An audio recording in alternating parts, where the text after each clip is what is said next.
On a récolté des informations qui sont les suivantes. Emmanuel Macron juge l'Arcom trop timoré, trop molle dans sa manière de réguler l'information et notamment dans sa manière de s'en prendre à ces news.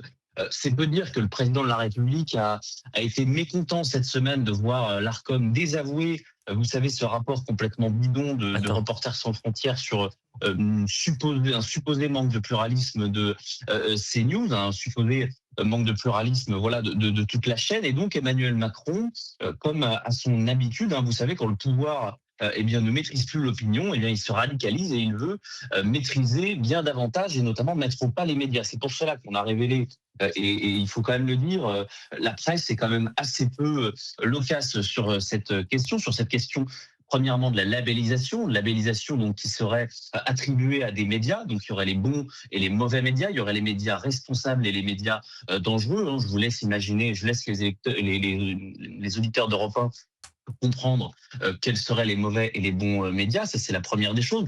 Elle serait confiée, cette labellisation, à l'Arcom et à Reporters sans frontières, une organisation qui, objectivement, on pourra y revenir, n'est absolument pas neutre, puisqu'elle est dirigée par des journalistes qui sont clairement à gauche, parce qu'elle est financée par des associations et notamment l'Open Society Fondation de Georges Soros qui est complètement dans le sillage de cette bataille culturelle qui est menée par la gauche.